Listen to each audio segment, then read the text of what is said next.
kembali ke hadapan Anda.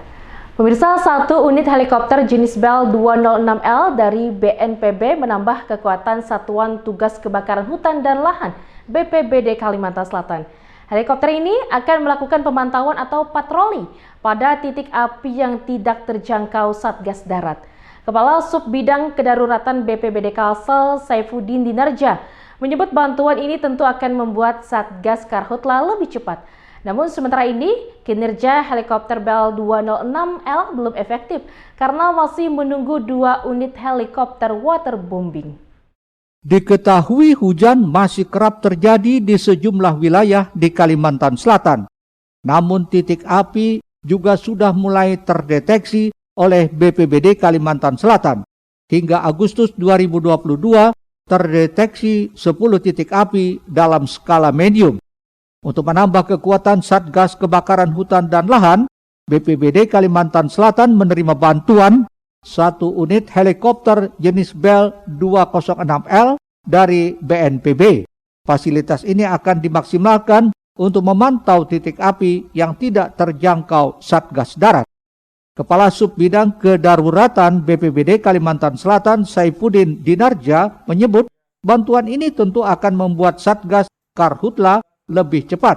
Namun sementara ini kinerja helikopter Bell 206L belum efektif karena masih menunggu 2 unit helikopter waterbombing.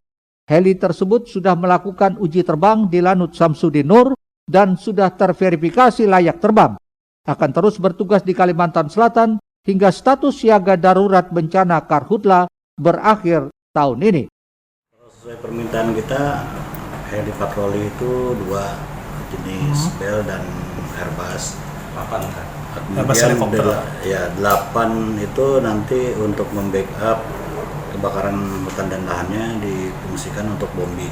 Untuk bombing ya, karena mengingat wilayah kita yang luas, terutama daerah-daerah yang memang susah dijangkau oleh Satgas Darat. Jadi backupnya nanti dari waterbombing. Ada 8 waterbombing malah? Bukan 8, mungkin minggu depan yang berdua. Ya. Jadi 8 itu yang kita minta. Jadi bertahap lah, datang apa lah? Mungkin 2 dulu, nanti lihat perkembangan. Kalau memang masif, ya kita mungkin dari kita akan meminta dan dari sana juga sudah siap. Dalam penanganan Karhutla, BPBD membagi wilayah Kalsel menjadi 3 ring. Ring 1, penanganan di sekitar Bandara Samsudin Nur dan kawasan perkantoran. Ring 2, daerah Bati-Bati, dan ring 3, daerah Martapura Barat dan sekitarnya. Di Kalsel sampai dengan 9 Agustus 2022, lahan yang terbakar lebih kurang 5 hektar. Ahmad Ramadhani, Banjar TV. Pemirsa, informasi selanjutnya, Komisi 3 dan Komisi 4 DPRD Banjarmasin melakukan sidak terhadap kasus limbah yang mencemari dan mengganggu SDN Antasan Besar 7 Banjarmasin, termasuk meninjau bangunan sekolah yang rusak. Sementara itu, Ketua Komisi 4 DPRD Banjarmasin, Saud Nathan Samosir, usai sidak ke SDN Antasan Besar 7 Banjarmasin, memastikan akan segera menggelar RDP lintas komisi. Ini agar beberapa persoalan yang terjadi mulai dari kondisi bangunan hingga limbah dapat diatasi bersama. Komisi 3 dan 4 DPRD Kota Banjarmasin, Kamis 11 Agustus tadi melakukan sidak dan memantau langsung kondisi SDN Antasan Besar 7 yang terdampak limbah di sekitar sekolah tersebut, termasuk meninjau kondisi sekolah yang rusak parah. Dalam kunjungan ini, pihak Komisi 3 dan 4 melihat kondisi bangunan sekolah yang rusak akibat terdampak endapan limbah. Selain itu, melihat septic tank yang diduga membuat aroma tak sedap hingga mengganggu proses belajar mengajar para murid. Selain mendapati beberapa persoalan, pihak Dewan juga menilai pemerintah kota lamban menyelesaikan permasalahan tersebut. Pasalnya, masalah limbah ini diketahui sudah terjadi sejak beberapa tahun lalu. Menurut Ketua Komisi 3 Hilya Aulia di sela sidak menyatakan, hal ini sebenarnya adalah permasalahan yang sudah lama ada. Septic tank dari pihak hotel itu belum ditutup. Tidak ada pengecoran. Nah, ini kan dari pihak DLH sendiri sudah meminta kepada pihak hotel untuk segera memindah Tetapi tadi saya minta ke DLH untuk secepatnya dan memberi target warning deadline tanggalnya untuk secepatnya memindah dan menyelesaikan mengenai air ini, limbah ini.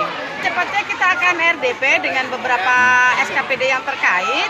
Di sana kita akan melihat, kemudian juga kita akan memanggil Pidipal. Katanya sudah dari Pidipal juga sudah mengkaji, memang bukan air limbah yang mereka kerjasama dengan PAL juga. Itu bau itu katanya karena septic tank tadi aja. Nah, secepatnya kita akan RDP dan kita melihat kajian-kajian dari mereka bagaimana mendengar ini. Dan kita ya artinya pemerintah bisa bersikap tegas lah juga dalam hal ini terhadap pihak hotel.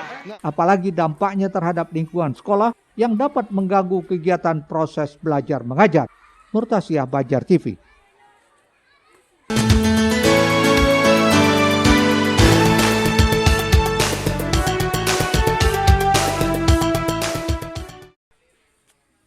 Ketua Komisi 4 DPRD Kota Banjarmasin, Saud Nathan Samusir, sebenarnya persoalan ini masih sama seperti beberapa tahun lalu.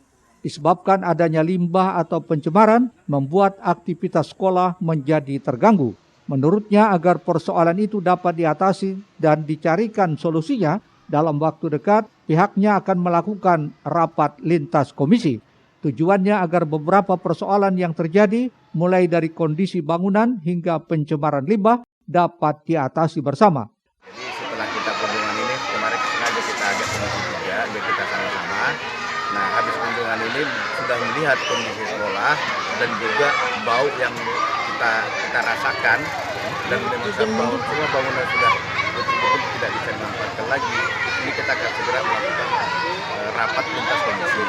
Nah, kebetulan sekitar 2 tahun yang lalu kami juga sudah kunjungan dari Komisi 3 hal AMDAL. Nah, ternyata masih itu juga masalahnya. Jadi kita sudah diskusi tadi dengan Ketua Komisi 3 supaya segera kita melakukan lintas komisi supaya nanti sekolah ini dibangun tidak ada lagi masalah lain. Ini supaya sama-sama sinkron, AMDAL-nya udah dari tetangga tidak ada lagi bau dan lain-lain. Sekolah ini bisa terbangun dan anak sekolah pun bisa belajar dengan baik. Karenanya pihak pemerintah kota melalui berbagai dinas terkait agar segera mengambil langkah tindakan. Samusir menambahkan, jika memungkinkan proses pembangunan atau perbaikan gedung sekolah itu bisa bersamaan dengan pembenahan pengelolaan limbah di kawasan tersebut. Sehingga begitu sekolah itu diperbaiki, murid dan guru bisa beraktivitas dengan nyaman. Risna, Banjar TV. Selanjutnya pemirsa, Kepala SDN Antasan Besar 7 berharap berbagai permasalahan yang sedang dihadapi lembaga pendidikan ini mendapat perhatian dari Pemko Banjarmasin untuk segera mengambil langkah tindakan. Sementara itu, Dinas Pendidikan Kota Banjarmasin pada tahun 2023 nanti akan menganggarkan perbaikan 6 kelas yang rusak parah di SDN Antasan Besar 7 sambil menunggu hasil penyelesaian analisis dampak lingkungan atau AMDAL. Sementara itu, Kepala SDN Antasan Besar 7, Widarni Febrianingrum, mengaku permasalahan ini memang sudah sejak tahun 2018 lalu, yang sering muncul di saat para murid sedang belajar. Meski saat ini bau limbah tersebut tidak terlalu tercium lagi, karena ruangan kelas yang berdekatan dengan pembuangan limbah dari Pyramid Suite Hotel dan Armani Club Eksekutif sekarang tidak digunakan lagi akibat rusak. Akan tetapi untuk di kantor dan ruangan guru, bau limbah tersebut masih sangat menyengat. Diakuinya pula pihak sekolah sudah melakukan upaya terkait hal ini untuk diselesaikan. Namun karena pandemi lalu, kasus ini tidak muncul menonjol. Baru sekarang pada tahun ajaran baru, sekolah tidak lagi melakukan pembelajaran secara daring, sehingga persoalan bau tak sedap ini muncul lagi untuk dilaporkan. Sering muncul di saat anak-anak belajar. Kalau sekarang masih agak kurang, soalnya kan ruangan yang dekat itu sudah rusak dan tidak digunakan. Jadi baunya tidak terlalu menyengat. Tapi kita yang di kantor Dewan Guru itu baunya luar biasa. Sampai ya ibaratnya ya mana ya baunya. Sudah. Kalau pihak sekolah sebenarnya sudah melaporkan tahun 2018 itu, cuman ya kita tidak mengerti bagaimana permasalahannya. Yang jelas ditambah COVID 2 tahun, jadi kasusnya ini tidak berlanjut. Nah, sekarang terblow up lagi ya karena anak sudah mulai belajar 100%. Akhirnya kita muncullah lagi masalah. Dengan saya baru, saya kumpulkan pihak-pihak yang memang mengetahui bagaimana sejarah kenapa bisa jadi sampai seperti ini. Nah, akhirnya kita sama-sama menindaklanjutinya bagaimana, kita minta tolong ke pihak-pihak terkait. Terhadap kasus ini pihaknya berharap ada langkah tindak lanjut dari pemerintah Kota Banjarmasin. Murtasiah, Banjar TV.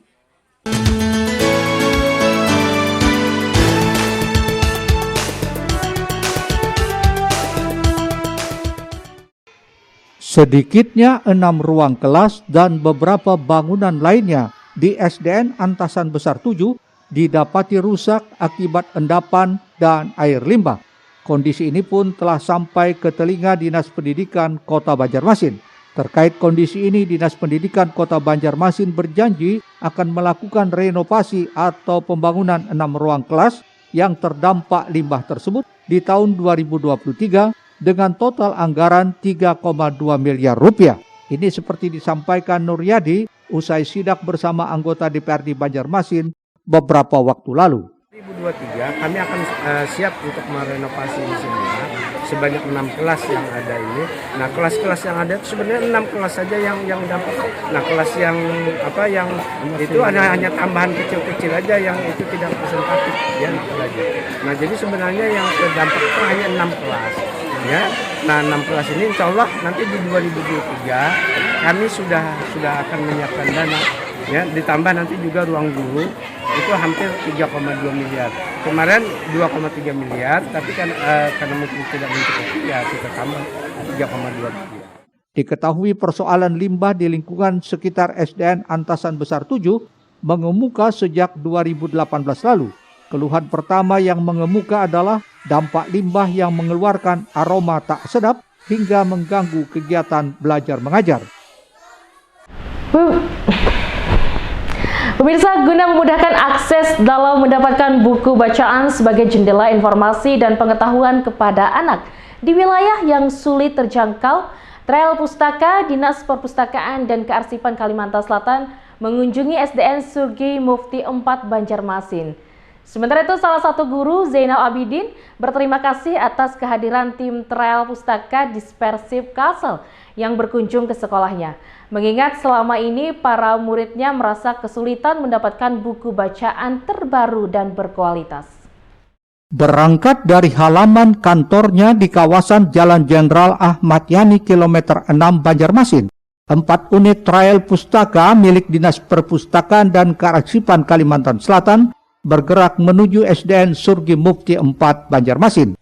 Penggunaan motor trail ini guna kemudahan akses transportasi bagi layanan perpustakaan keliling, terlebih lokasi SDN Surgi Mufti 4 Banjarmasin harus melewati gang sempit dan tidak bisa dilalui kendaraan roda 4.